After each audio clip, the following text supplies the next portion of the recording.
Bonjour à tous! Suite à la vidéo précédente, nous allons aborder les LED d'un point de vue un peu plus technique. Aujourd'hui, nous verrons l'optique, l'alimentation électrique et enfin la thermique. Pour commencer, le symbole électrique d'une LED, c'est ceci.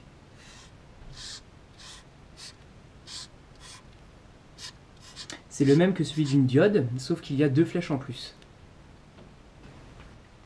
La lumière émise par la LED est composée de longueurs d'onde plus ou moins grandes. Ce sont ces longueurs d'onde qui déterminent le spectre d'émission de la LED. C'est pourquoi il existe plusieurs sortes de vert, plusieurs sortes de rouge, ou encore plusieurs sortes de bleu. Il existe aussi des couleurs que l'œil humain ne peut pas voir, comme par exemple l'infrarouge et l'ultraviolet. Contrairement à ce que l'on pense, le blanc n'est pas une couleur, mais une composition de plusieurs couleurs. Ainsi, selon la composition de ces couleurs, on obtiendra plusieurs types de blanc. Il en existe deux grandes familles. Il y a le blanc chaud et le blanc froid. Le blanc chaud aura une légère teinte orangée, comme celui-ci, et il provoquera une ambiance un peu plus chaleureuse, donc c'est idéal pour l'éclairage domestique par exemple. Et le blanc froid, comme celui-ci, lui tire un peu plus vers le bleu, et donc plus souvent utilisé pour les magasins ou les industries. Une LED CMS éclaire en moyenne avec un faisceau d'émission de 120 degrés. Suivant l'utilisation, il est préférable d'ouvrir ou de fermer ce faisceau d'émission. Pour ce faire, nous utilisons des optiques qui vont guider la lumière telle de l'eau dans un tuyau d'arrosage. Les rayons lumineux vont en quelque sorte rebondir sur les parois du guide optique, et en anticipant leur trajectoire, nous pouvons créer une optique qui va soit diffuser la lumière, ou alors au contraire la focaliser.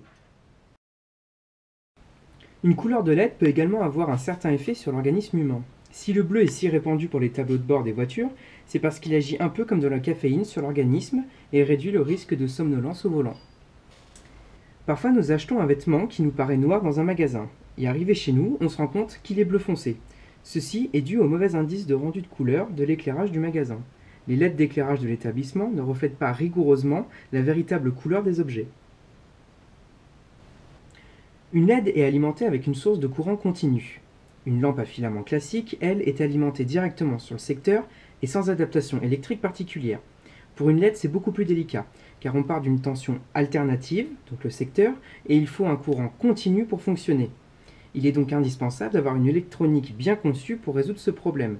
Sur des produits bas de gamme, on trouvera des électroniques très sommaires qui réduiront la durée de vie du produit. Pour conclure, il est bon de rappeler qu'une mauvaise dissipation thermique d'une LED est sa première cause de destruction.